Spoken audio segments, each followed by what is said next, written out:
All right, well, hello everyone and welcome to this UNT HR Collaborative. I think we still have some people joining us, but I know that they'll just be able to come in as we go along. Today we are tackling the topic of employee mental health, which I think has been on a lot of our minds lately. Even though I think the pandemic has brought more attention to employee wellness and mental health, I think we all know this is always an important issue, so we're looking forward to learning more from our speakers about that today.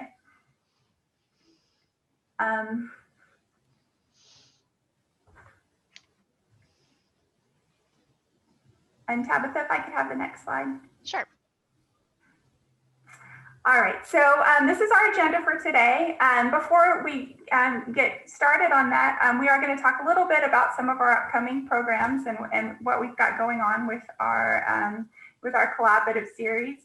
And then we're going to have the opportunity to listen to Chris Nurse and Kristin Durney talk about their work, which is really insightful about these issues. You guys are going to have a chance to answer, to ask and get your questions answered.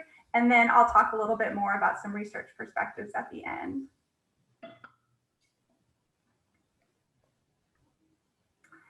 So before we do get started on today's discussion, I did want to update you guys on our upcoming events and our programs.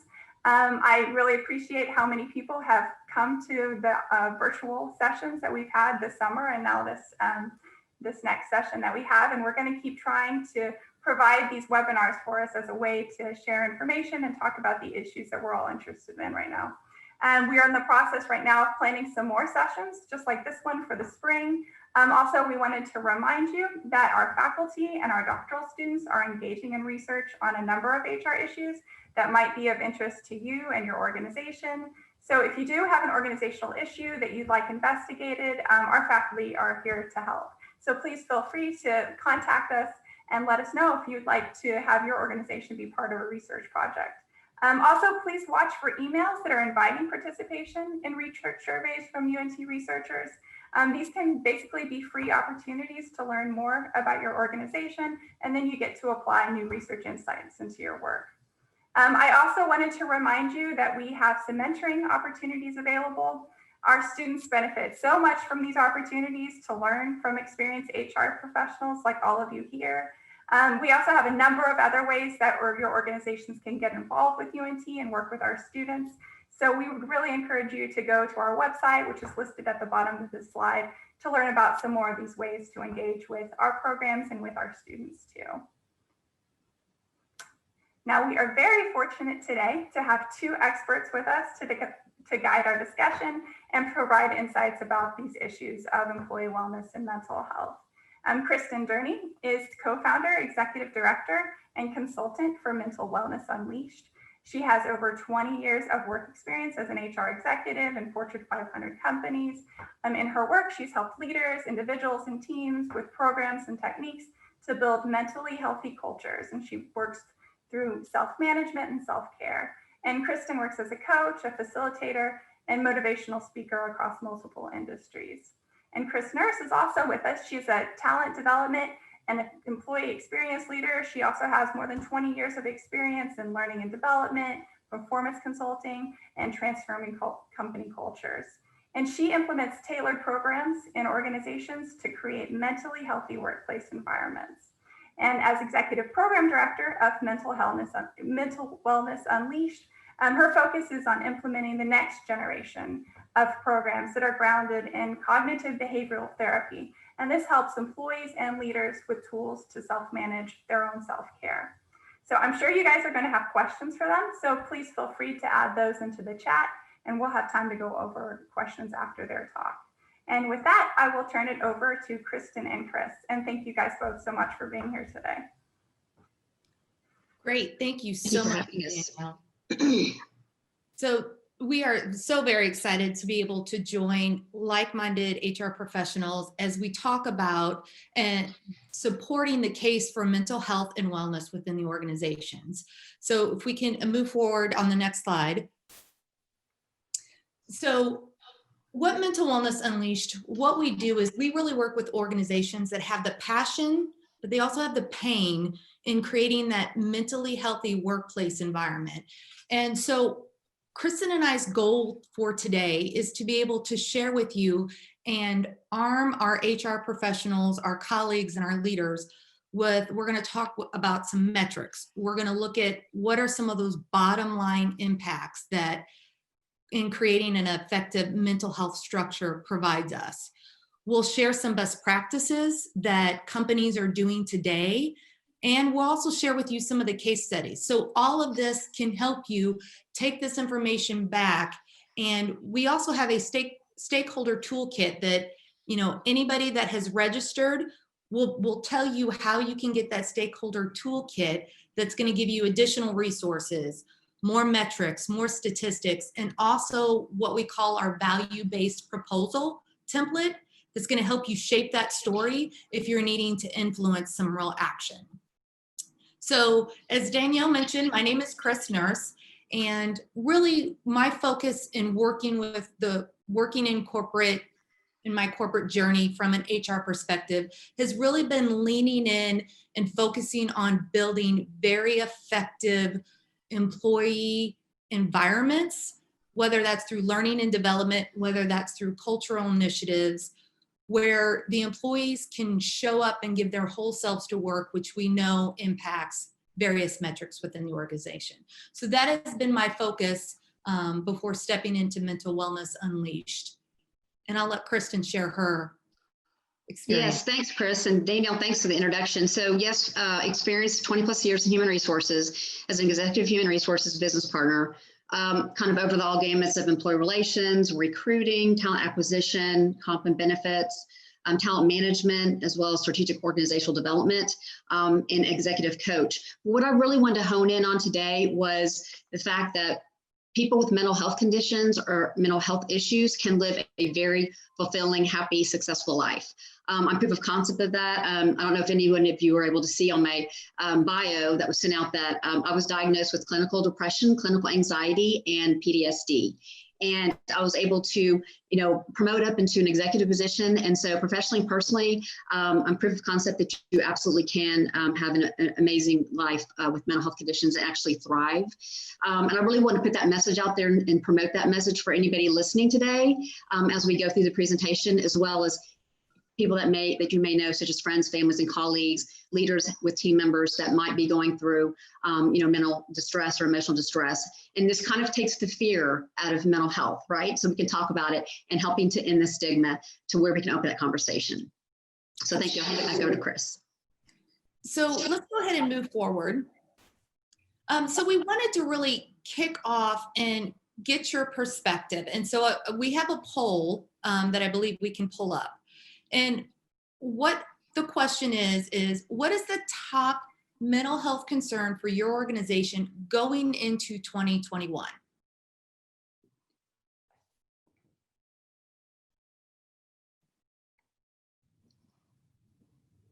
And I want to make sure, is everybody seeing the poll? You could just put yes or no in the chat for me. Great. Almost half have voted already. Okay. And we can go ahead and share the results with everyone. Let's see what everybody's saying. Okay. Yeah, burnout's always the biggest one. It's one of the always largest. Yeah, and so, we've had the opportunity through Mental Wellness Unleashed to sit down and talk to employees, to sit down and talk to leaders. And we also sent out a survey to hear from the folks that registered for this, what they were saying their concerns are in 2021. And absolutely, burnout has been at the top, but has been overwhelmingly a strong, powerful message on what companies are feeling today. And then it's this constant stress and anxiety, and then depression. And you're going to hear us talk about a lot of the metrics and the impacts tied to these, but depression right now is the #1 reason for going out on FMLA. And then addressing and opening conversations around mental health and wellness. And we hear this a lot. And this leans into what we're hearing from a lot of leaders is we want to talk about it, but we don't know how to talk about it. Or we're concerned to talk about it, back to what Kristin had said about that fear. And then, we've got the benefits and resources availability. And maybe it's even just the awareness of what benefits are out there. So we're going to talk a little bit about what is available to companies that you can start bringing that awareness to your employees and to your team. So let's go ahead and move forward. So here's what HR professionals are telling us. This is where they're feeling the pains right now.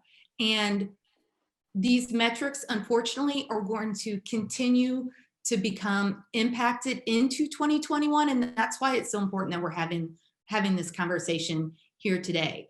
So what we heard you say is, specifically as it relates and what they're starting to tie to the mental health of their employee workforce is, they're seeing a huge impact in production.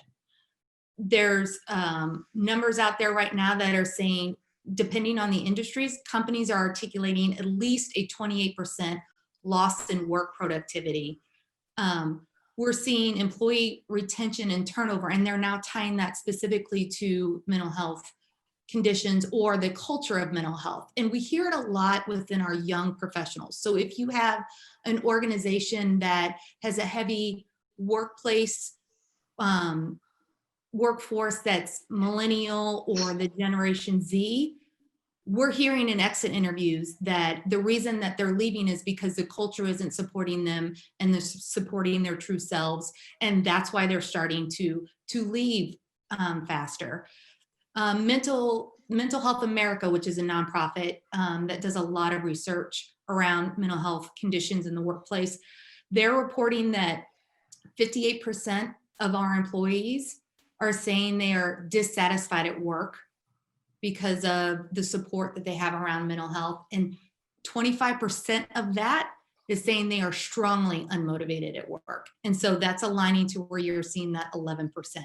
So we are feeling the pains within our organization and tied to these metrics. So the beauty of what you guys will be able to walk out with today is to help take those metrics and those pains and help tell the story on what solves and what tangible actions we can be putting into place to just start making that shift as we go into 2021.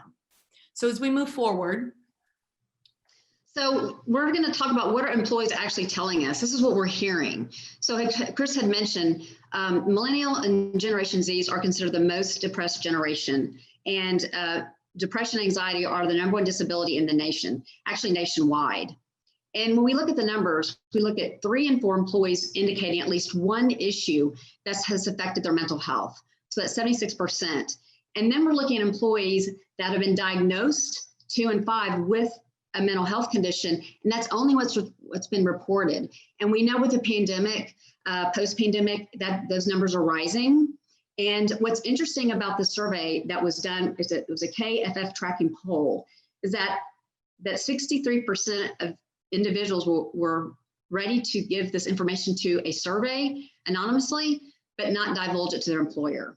So that's a really interesting number about how we are discussing mental health in the workplace.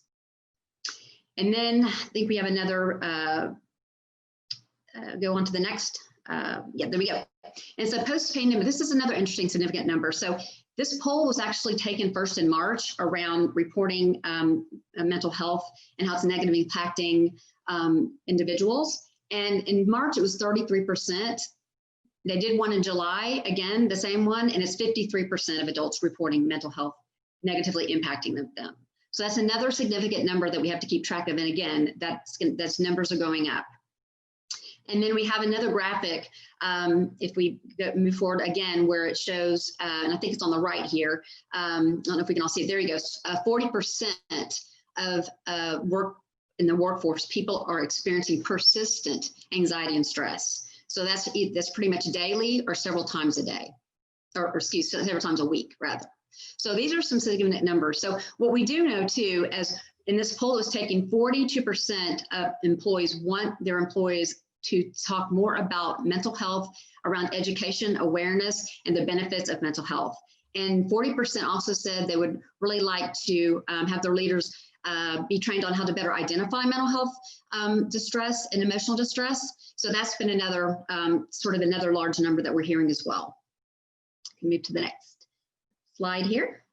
And then we're seeing these numbers around workplace performance. So we can see these are high. So workplace performance, things such as low productivity is affecting performance, lateness or absenteeism, or presenteeism. That's when you're actually at work, but you're not fully at work.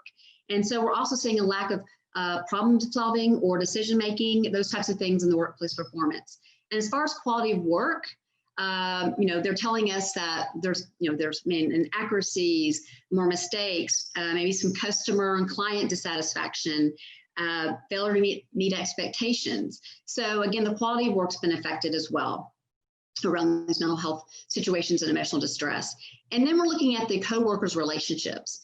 And those could be such things as morale issues, personality clashes, having other communication issues within the team, looking at attitude issues. And so we have the same situation, a little bit lower number here with relationships with superiors. And that could look like something such as passive aggressive behavior, the way we're reacting to situations, maybe it's emotional versus logical. Again, that communication or possibly being assertive. And then we kind of look at the responsibilities, possibly lacking the expectations of what's being expected of them in their role.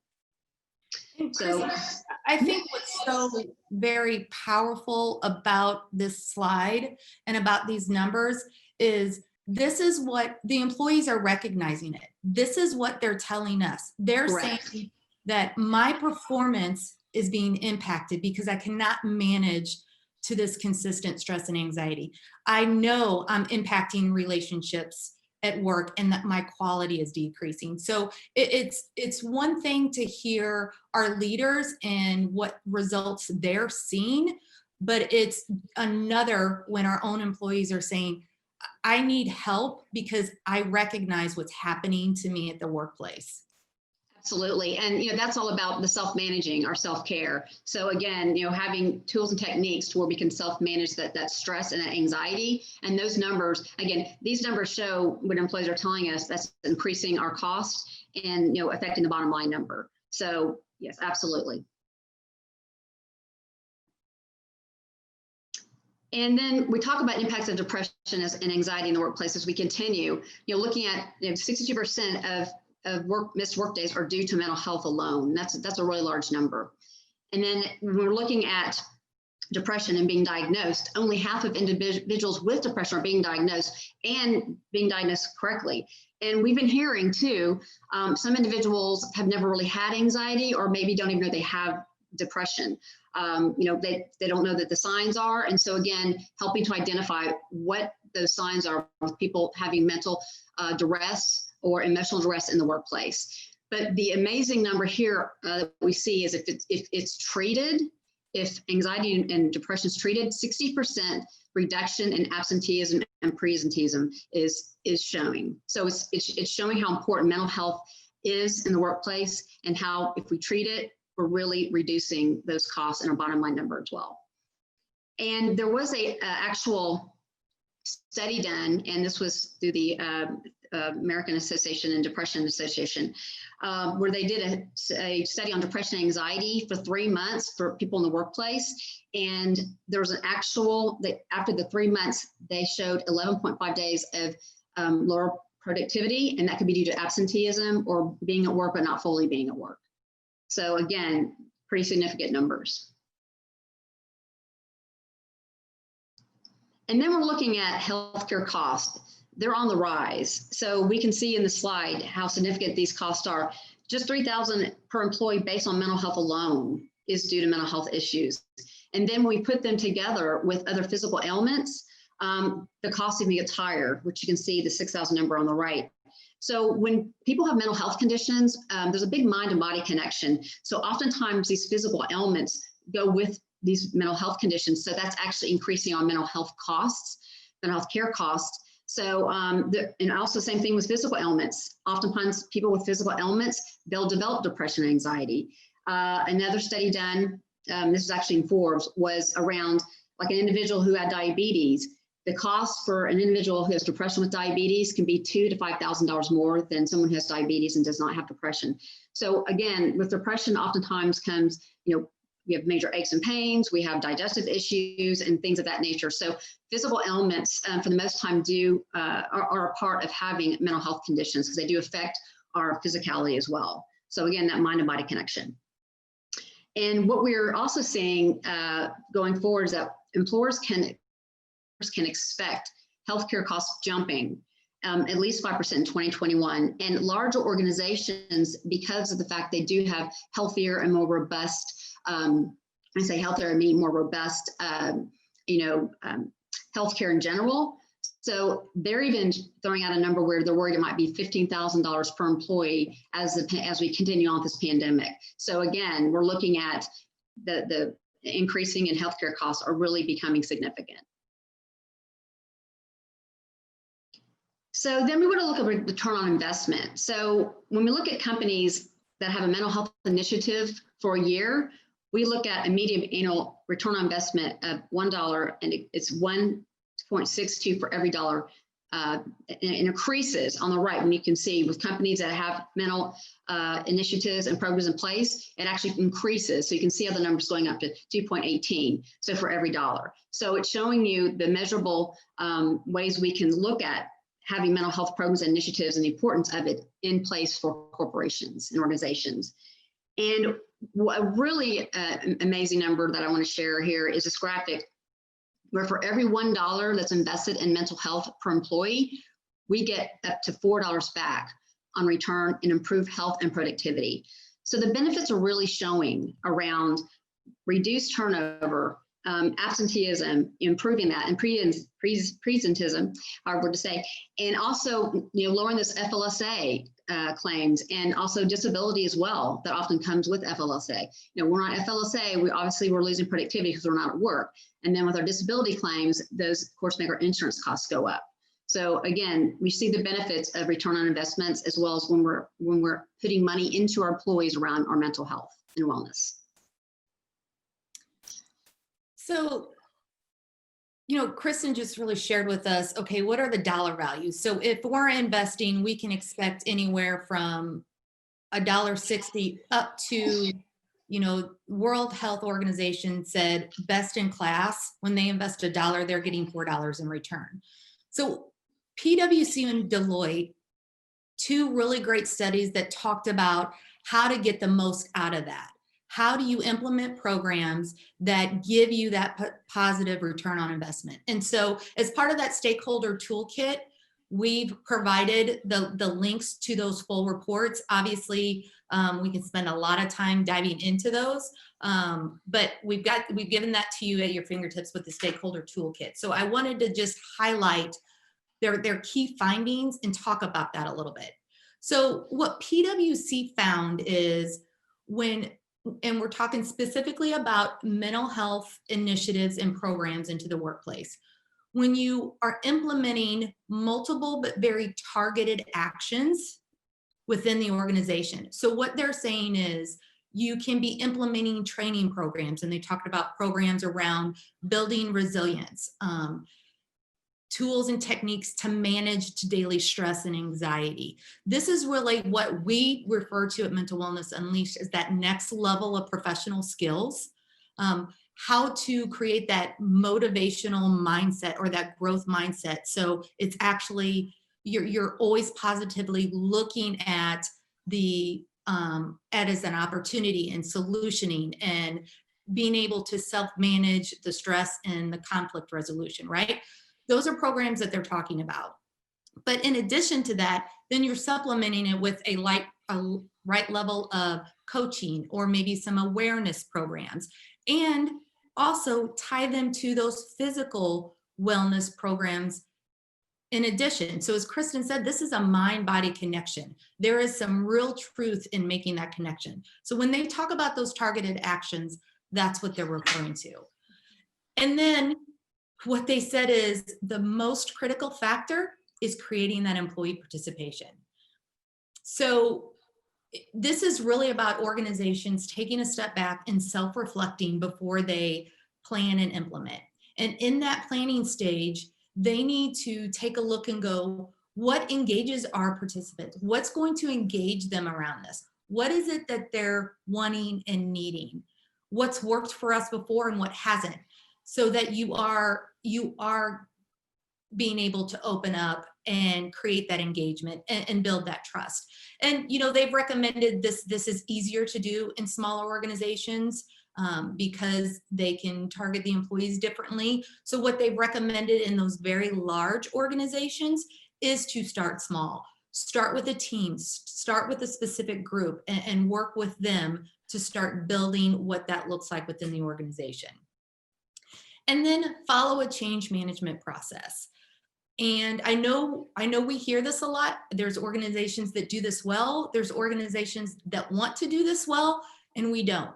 But it is an important factor. So some sort of formal process where you are constantly communicating, where you are putting in sustainment mechanisms to keep the project and the initiatives going, so it doesn't feel like a check the box or a one-off.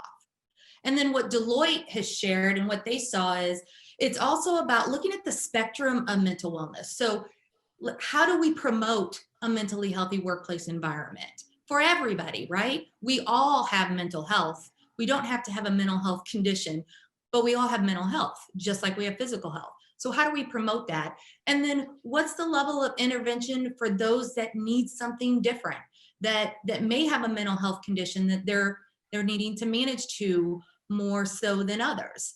And then what is that constant care? So they looked at, like, when you can implement something across the whole spectrum, it really offers a bang for your buck. And then higher impact areas. So prioritize it. Don't try to do everything at once, but where can you make the biggest impact for your organization? And that looks different for every organization. Sometimes it starts with the leadership. Sometimes it starts from the bottom up, but you zone in and you focus on what are the right areas and what is the prevention. A lot of times we try to fix that short-term immediate pain and forget to think about how do we can either sustain this or what do we need to be preventing, which is why it's good to be talking about this as we're going into 2021. And then finally, as with everything, what is the data and that we can baseline? But I think even more importantly and more telling is we need to take inventory of what we might already be doing as an organization. We don't have to reinvent the wheel. There's a lot of good things that we're already doing. There's a lot of forums or avenues we already have set up within our own organization. What do we need to do different with them? Maybe we just need to evolve it. Maybe it's communicating it different. It could just be shifting some things. So instead of spending a ton of money to try to bring in the nice, neat, new, shiny object, first look at what you've already got in place. You got stuff that you can leverage there.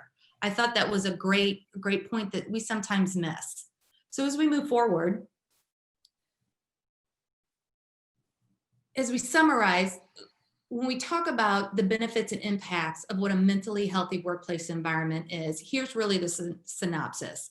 And if we increase that focus on mental health as a critical element of employee well-being, when we start caring for the mental health of our employees as much as we care about their physical health, here's the results that you should expect to see holistically. And I really want to talk about the first bullet because you're seeing organizations leaning into their culture, and their branding is about their culture. It's not about the product or service that they're providing. And that's what especially our young professionals lean in and look to. Remember, I said we're seeing a high level of turnover because they're wanting something different from their employer versus just their salary, their title, or even anymore that cool workspace. They want that community. They want to be transparent in how they operate, and they want to bring their whole selves to work. And when your organization can build that and sustain that, you're becoming best in class. You're becoming one of the highest desired places to work. And again, it doesn't matter what your end product is. And all the rest happens, right? Recruitment becomes very easy because they're coming to you and you've got a pipeline of high talent to work with.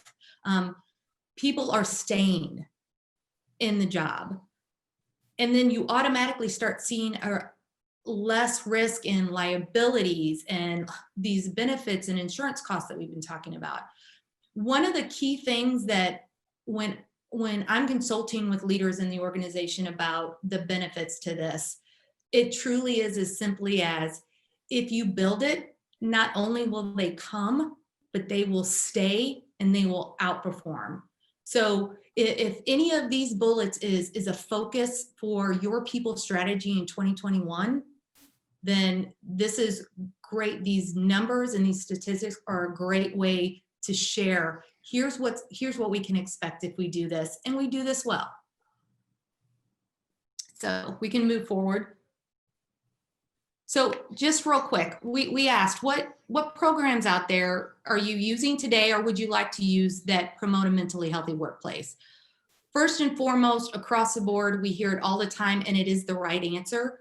More training, more education, more building awareness, right? Especially the awareness. If we're wanting to create this safe space where people are wanting to start talking about it, I've heard the term, we've used the term, let's break the stigma around it. The way to break the stigma is to educate people on what it is, what it means. Kristin's already talked about being a very successful executive leader that is clinical depression, clinical anxiety, and PTSD. But guess what? It's manageable. It's all manageable. And it's just understanding what that is, what that looks like. And then that starts leaning into the communication starts getting easier. The engagement gets easier. And then just having that list. Leaders are not supposed to be therapists or experts. Companies aren't supposed to be leaders or experts in mental health, but we help our employees find the programs. We help make it accessible. We help educate them on what's available to them. And there's a lot. And I think the last one is important. And again, most of us have the passion, and it's just, we don't even know how to do it or where to start. And those are the companies we work with. We're not here to influence that it's the right thing to do. We help companies who know it's the right thing to do, what's the right way to do within their organizations. And, following LinkedIn and resources like that, you're seeing more and more opportunities and support for us out there within the HR organization to help create and put these initiatives in that fit. So if we move forward, here's what you told us the challenges were. These are probably no surprise. PwC has told us employee engagement is one of the key factors in getting to that ROI, but we're seeing right now it's one of our biggest challenges. So how do we create that trust? How to create that participation? We always, and believe me, being in HR for over 20 plus years, the budget, the lack of resources, like really zoning in and leveraging that stuff effectively and getting to that stuff was always somewhat of a challenge. So, being able to take some of this information and some of these numbers that you saw today, this should help in creating that story and influencing to why budget, whatever that budget may be, and why these resources are necessary. And then obviously we talked about the bottom line improvement and what we can be doing to break that stigma. So now, thank you for that, Kris. So now we're going to talk about building a framework to building a mentally healthy culture. So, I've developed a tier process for when Mental Wellness Unleashed goes into companies, we have a tiering process in terms of sort of, I parallel to a journey of mental health. I've been through all the journeys in mental health to get to where I am today. So tier one involves getting all the stakeholders together, decision makers, and talking to our employees and finding out what are the topics, what do we need to be focusing on. So having those conversations, whether it's the individual interviews, group interviews, anonymous surveys, we're gathering. And in addition, one of the things that worked really well for me in corporate world, I had a suggestion box and had employees send me topics, things that they wanted to learn about, things they wanted to have more education about and awareness. So these are areas where we're gathering the data, we're analyzing it, we're doing a gap analysis, and then after we do that, we're able to implement a mental healthy education awareness initiative for all employees that's supportive and preventative. That's tier one. And then we look at tier 2. This is where we're identifying employees who need additional mental health support. So again, that could look like professional development, training, leadership training on how to identify mental health conditions or emotional distress, looking at group coaching, and actually looking at our EAP. In fact, I saw someone had mentioned that section, looking at our EAP, because some EAP programs are more robust than others. So we want to include what other mental health services can we provide when it comes to the EAP, right? So these are, and also behavioral management programs are also very impactful and powerful when we're in tier 2. And then in tier 3, we help to identify external mental health and related services. So if there is an individual or team members on your team, after having conversations with them, that are coming out and saying, I have a mental health condition or have mental situations where I really need extra help. We're looking at outside counseling services, right? We're looking at nonprofit organizations. NAMI and Mental Health Greater Dallas in America, they have fabulous programs. They have peer coaching programs. They have programs for parents with adult children that may have mental health conditions. The Mental Health Greater Dallas actually is doing a huge symposium on adolescent mental health. So they're constantly doing programs, and they also have programs for leaders and others that can go in and actually learn more about mental health education and awareness and how to identify those areas where we're trying to as leaders. And then tier 4 is when we really come back and we evaluate and track all of the initiatives and programs that we put out there in the educational awareness to see what worked really well, what things can we add, things can we tweak for our mental health programs, and seeing if we really got that desired outcome that we want out of our programs and initiatives. And then we're going to communicate that out to all the stakeholders and decision makers, and very importantly, communicate it out to our employees. Because employees, I know as HR professionals, we do surveys, usually once a year, twice a year. And one of the, feedback that always comes back is having our leaders and executives more visible and more communicative. So we want to communicate that out, be transparent, let them know. And that can be through newsletters, surveys. It could be through town halls. I used to, when I was in corporate, I'd have quarterly town hall meetings just on the subject. So there's really great ways we can communicate out, and we help with that. So tier 4 is really important because we're able to say, okay, how did this hit our bottom line? What is the return on investment that we're getting? And looking at the wellness of our mental wellness and health of our employees. And so that's really important in tier 4 that we're analyzing that, right? So those are the different tiers to build that framework for a mentally healthy culture.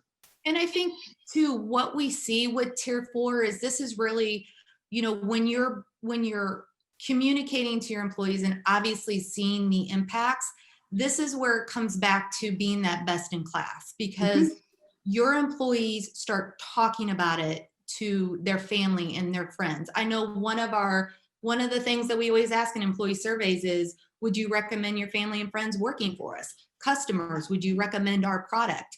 When your culture is showing one and you can talk about the programs and talk about the outcomes and what's happening within your organization, that becomes marketing for your company. That becomes branding for your company. And so tier 4, when we're there, is an amazing feeling. And that's where your culture is becoming also organic. Absolutely. So as Kris had mentioned, being best in class, that's really what we're looking at. So this is a short slide on here to show, Starbucks, EY, Whole Foods, Trader Joe's, Southwest Airlines, Federal Express, ones you would think would already have it best in class. So again, these have initiatives and programs in place. I know Starbucks has a large initiative that they're really rolling out. And so that's been really successful. On to the next slide so we can kind of talk about what does it look like to be best in class. So you want leadership, we want our employees to know about the resources, what's out there, like I mentioned before, those resources we talked about, and not only knowing what they are, but how do we use these resources to get the most impactful, powerful, and positive results out of these resources. So really getting out there and communicating out those resources. And then again, we talked about these programs that these companies have, and actually naming them. So employees are really leaning into them, having challenges and activities within these initiatives and programs. You see, AE has Healthy Minds in these programs. These activities are so impactful for these employees. And then we talked about the EAP programs. And also, I know in also the corporate world, we did a lot of mentoring, a lot of leadership mentoring. I mentored my team members, also team members in different departments. We have peer mentoring as well. And it's also about increasing that awareness around what are those benefits that we have around mental health. What are those goals that we want to reach for that desired outcome when we're talking about the mental health and wellness of our employees? So really important. And then as leaders, we're really wanting to foster that servant leadership, checking in with our employees, making sure they're doing okay, having those conversations. Example I use is if someone's kind of off and they're not acting their normal self, there's probably something going on. So sit down and have that conversation with them and say, tell me what's going on, or you're having stress in certain areas. How can I help? So really just having that conversation. And again, taking that fear out of talking about mental health, it really helps to open up that conversation. And then we want to ensure that employees understand that we are making mental health a number one priority. So mental health is as important as our physical health. And again, we've mentioned this several times, there is a mind and body connection. So many of our feel-good hormones come from our digestive tract, about 70% of it. So, that's a whole nother program with research, but I do a lot of research around the effects of our physicality. So it's really important that we're having that mind and body connection, and we keep thinking that as we look at mental health. And we can move on to the next slide here. And just a couple of case studies I want to touch on quickly. So one was DuPont, and they have a really vested interest in fostering their connectedness to their company values and their goals and their ethics, because they're a global company. So they really need to keep everyone engaged. So they really have that approach to increase the challenges of knowledge where workers really are leaning into their emotional well-being. So they have something called ICU, which is identify, connect, and understand. And so basically what they're saying is it's okay for staff to care for one another and really reach out and help to reinforce that safety and health, as well as our empathetic thinking. And they did a really innovative thing. They put a 5-minute video together with the same message for their connectedness with their values and their ethics of the company. And they sent it globally out to all the different companies in the different countries. So they all had the same message and all on the same journey. And then encouraging employees to show concern for their colleagues. That gives them that normalcy. So again, we're normalizing mental health conversations. We're normalizing having emotional distress, because we all have mental health, right? So we're normalizing that and ending the stigma. It's helping to really holistically look at mental health. And then the last one I'll go over is PepsiCo and Frito-Lay. So Chris and I had the honor and opportunity to launch the first event that PepsiCo gave for their mental health, and it was amazing. Every Mind Matters. So what they did is they brought in experts to educate on mental health. So Chris and I talked about mental health conditions and changing the language. And then what was amazing is leaders got up and they shared their own stories. It was so impactful, as well as stories about their family members.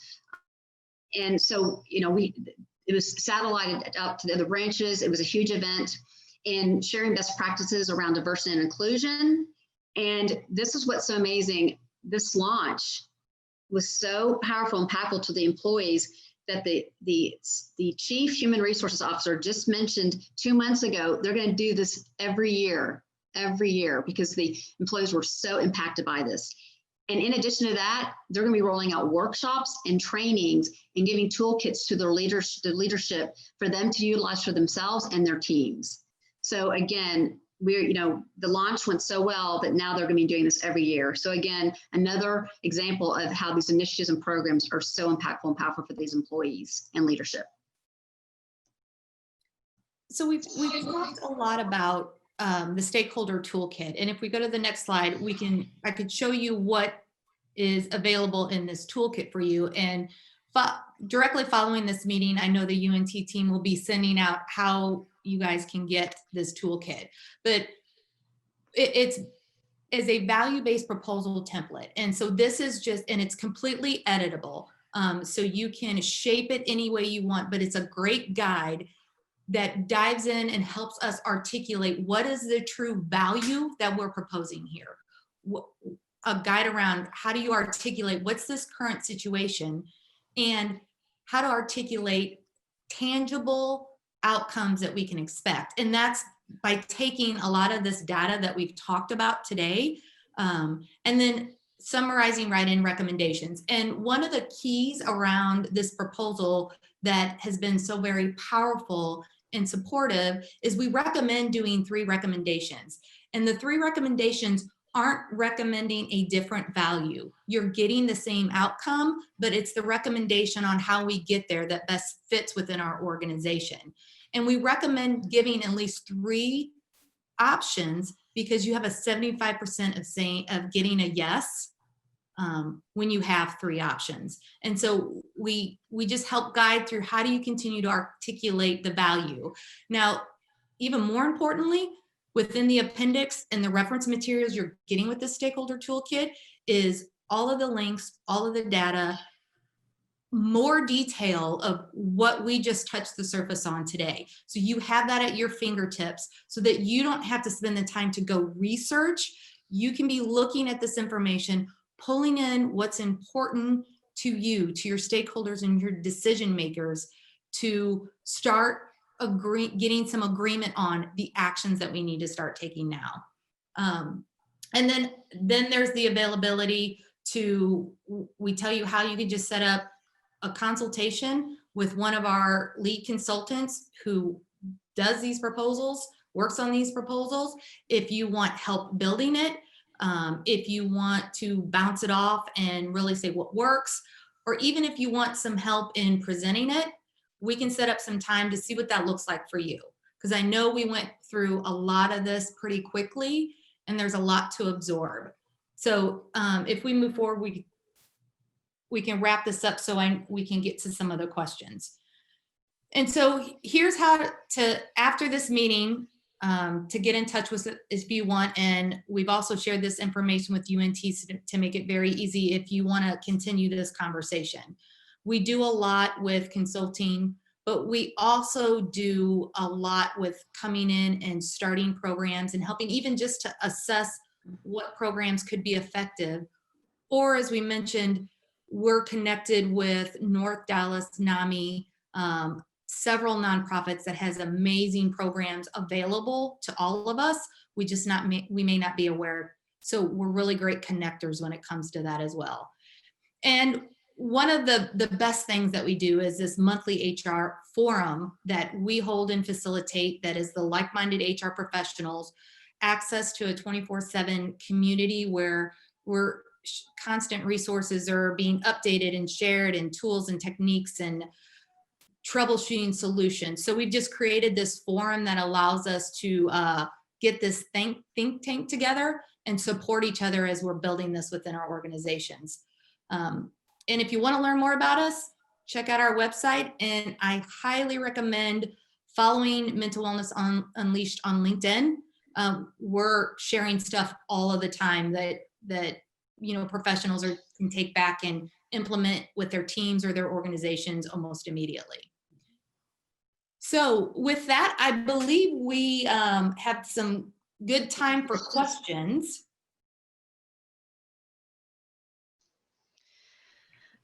So I have one from one of our faculty, Maria, who you kind of talked about it a little bit, but she asked, organization seems to put a lot of emphasis on employee assistance programs that usually have very low utilization rates. What is your take on EAPs and any other services often offered through the healthcare providers? It's a really good question. Kristin, you want to start that? Sure, absolutely. And that's exactly right. So, I will say this, that, every company has a different EAP program. There's some that are, like you said, limited resources, and there's some that are very robust. And I think that, when I worked for a healthcare organization, the EAP was extremely, associated with human resources. We partnered together. We looked at resources together. Helped make the EAP more robust. So that's why we talk about a little bit about getting outside services. If your EA program, you want to build it, obviously you want to make it more robust, but if you also want to look at outside services too, we as leaders can help with that in terms of counseling, in terms of other associations and whatnot. But I think that's a really great question. And I think there really should be a concentration on, which is in our tier, I believe tier 3. we talk about, really making that EAP robust, and also, human resources, leadership and leaders really pushing the EAP out there with robust services. But I think that's a great question. I think making it more robust is really the answer, but also making employees feel comfortable to use it, because a lot of times employees feel like it's not confidential, or they don't feel like they have the services they need. So that, again, that's another area where we'd look at what do we need to do to make it more robust. Yeah, and I'll also add from an EAP perspective, because we do hear that a lot, and we're asking the question too to the employees, why aren't we utilizing it? And in some instances, there's still some fear or potential lack of trust, which regardless of how much we in HR communicate and share that, like, this is confidential, it's actually external, there's still a little bit of fear. Mm-hmm. What we've seen work really well, and actually going back to PepsiCo in the case study, is they did evolve their EAP. They added more opportunity for counseling and therapy, more sessions. But what they did is, during this mental health awareness program, they marketed it, they shared it, they said, did you know this? And we were in the room, and then obviously it was broadcasted, and the look on folks' face was like, no, we didn't, and there was an excitement. So really, not just marketing EAP, but start tying it to some of these awareness programs that you're doing specifically around mental health and wellness, and just continuing to share that we've seen helps. Great. And Chris, and someone actually said, I think it was Jason said, communication is key. It really is key. And I think, when you do partner together with the EAP and you do communicate it out to the employees, let them know what it's all about, and reduce that fear around it, and do tell them this is what the EAP does. And it is, I mean, I think PepsiCo actually increased their therapy sessions from, usually they're about 3. I think they had around 12.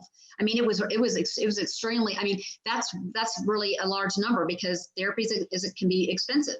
So, really increasing, making that EAP robust, and then partnering with, like Chris said, with the leaders in HR, and actually putting it in your initiatives and your programs. Great question. Earlier in the chat, it wasn't a question, it was a statement from Gerson, who said leadership participation is critical. We need to have management support and buy-in regardless if they are experiencing on their own or not. So, I think what he's really saying is that it all starts at the top. And what maybe do you do if you don't have support from the top? Yeah, that is such a true and valid statement. And we can't force it. The key word there that was used is buy-in. And I think too, and I'm guilty of this, that we talk about employees and what employees need, and we sometimes forget what our leaders need. So in some instances, what support do we need to be giving our leaders as it relates to mental health and wellness? What are those programs that are supporting them? And when they're feeling that, when they're seeing the benefits personally, again, whether they have a mental health condition or not, then they start bringing that to their teams, right? They see that they're that servant leader that says, this is what works and this is what helps. And then the reality of the other part of that is, it is about the numbers. Our leaders, are leaned in and held accountable to specific production numbers. They are accountable to the board. They have to talk numbers. So, again, it's really showing, if we do these tangible actions, this is what we can expect to see happen from an investment perspective. So we do still have to work those numbers and show that. And so that's what hopefully this toolkit gives you guys, those numbers to tell that story for leaders, that's what's keeping them up at night, right? Yep. Great question.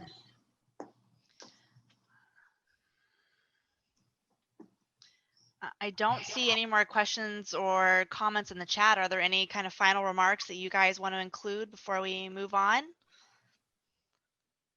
So, I will say this was a lot of information to absorb. We understand that it's a key topic. I think Danielle said it very well up front to say this is something that has always been very important. 2020 has really hit us in the face with it.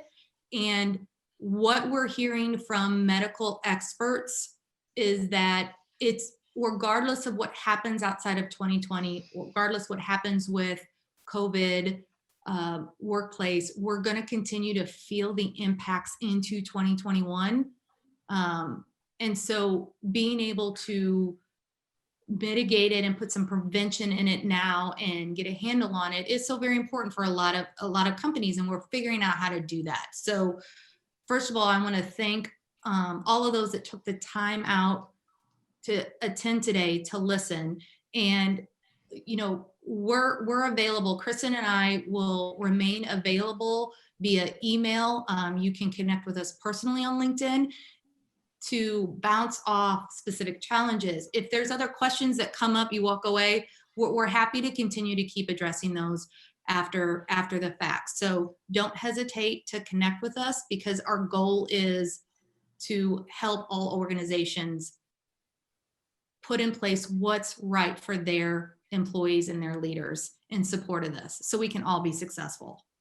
Yeah, absolutely, Kris. Thanks for that. And, I'll just leave these parting words. Thanks so much for letting us be part of this wonderful seminar today. And, one thing I will say for 2021 is, just as we continue to move through, just be on top of what's going on with your organization. Really lean into what's going on, what's the culture like, what are we hearing, and have the suggestion boxes, have the surveys, do those things where you can get that communication, getting that stakeholder information, so you can really start to gather that data to start implementing these initiatives and programs for mental health.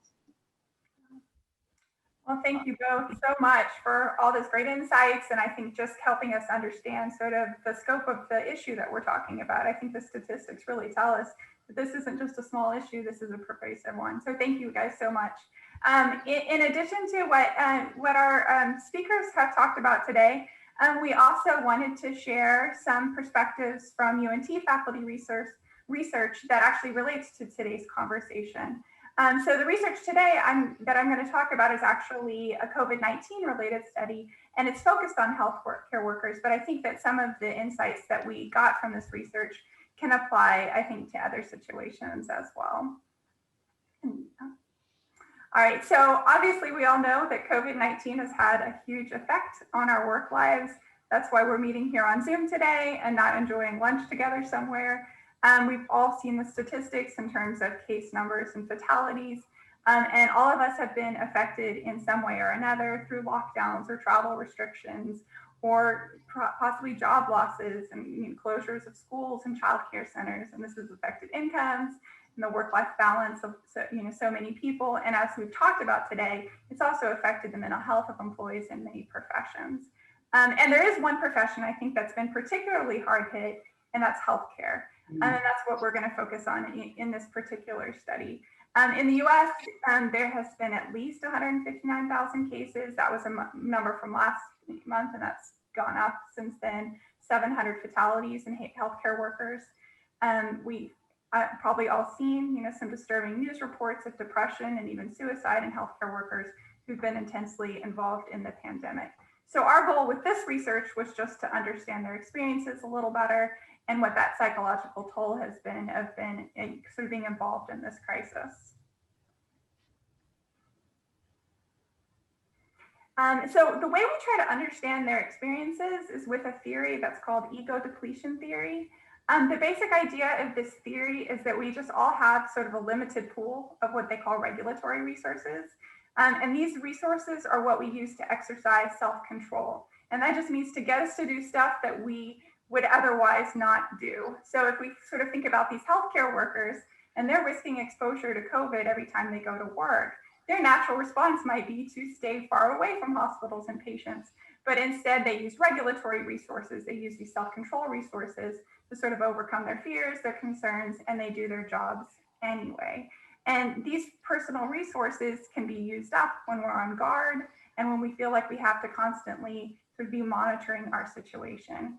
And when personal resources are depleted, people are more likely to be emotionally exhausted at work. That's a key part of burnout. they're also more susceptible to depression. And we all might kind of be able to relate to this process right now when we go to stores or the dentist or the doctor, or for some of us where we work, a lot of us are having to kind of manage our fears of getting sick.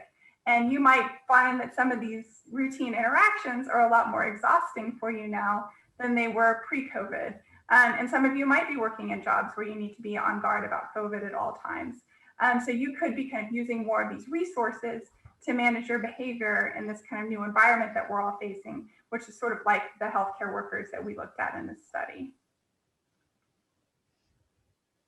And one of the things we wanted to understand is, are there any factors that might make this worse, these effects worse, or maybe possibly, make them better? And we know that when people help each other, that sometimes that actually increases our resources and sometimes it can deplete them. So we try to look at, well, what are things that might make this depletion more or less likely to happen? The first thing that we looked at was called pro-social motivation. This basically means that you do your work to help other people. So of course, there's a lot of reasons we go to work, maybe because we enjoy the tasks we do. Some of us want status, some of us just want to get paid.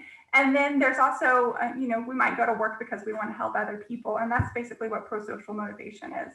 It's pretty stable. When you go to different jobs, people who are pro-socially motivated tend to take that with them to different jobs.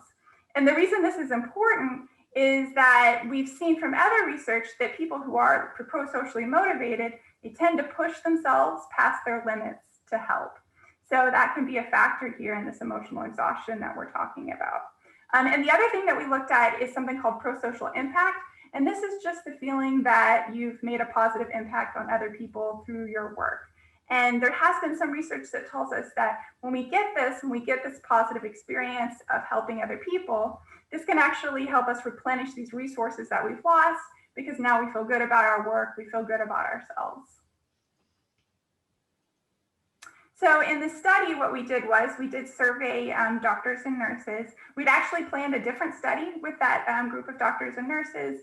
And that was before COVID. So we actually had some baseline information about them, about their personalities and how they approach their work. But then when COVID happened, what we did was we followed up with them in April and May to find out how they were being affected by COVID. And of course, we know that all doctors and nurses are not equally affected by COVID. So one thing we did was we tried to measure sort of how involved they were or how affected they were by the crisis. So we asked them things like, had they had been threatened with infection? Had they actually been infected? How many COVID cases were they dealing with? Had they other types of sort of traumatic COVID-related experiences? And so we found that in our sample, sort of the most common thing was, a threat of being infected, knowing someone who was infected, and also just the threat that they saw to their coworkers as well. So like we expected, people who did have a lot of those experiences that I just listed, the threats of being infected, having to deal with a lot of COVID cases, for those people, they were more exhausted at work. They were more, experiencing this feature of burnout. And this effect that we found, this was worse for those pro-socially oriented people.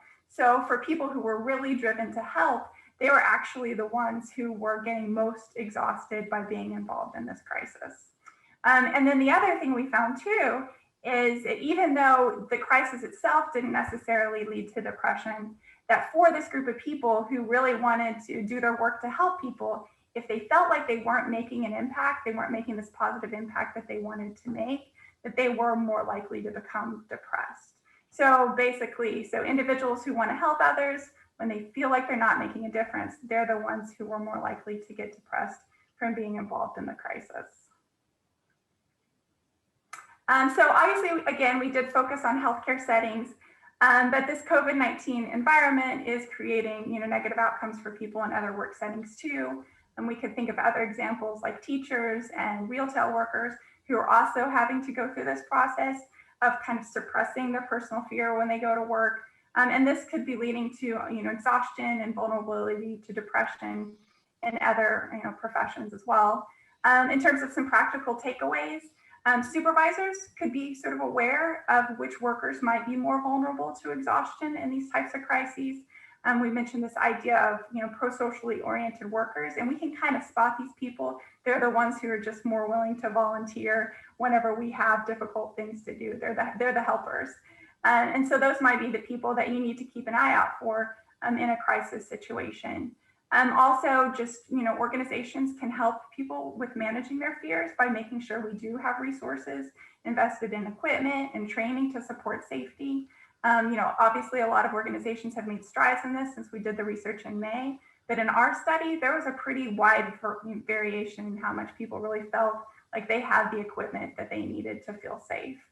Another thing to think about too is just sort of, are we thinking about potential exhaustion when we're scheduling workers? Are we giving people time to replenish their resources, or maybe moving them in different types of work that is maybe safer and that they can get a chance to sort of recover before we put them back into some of these more dangerous situations? And then just the last point here is that organizations need to continually communicate the importance and value of employees' work to them.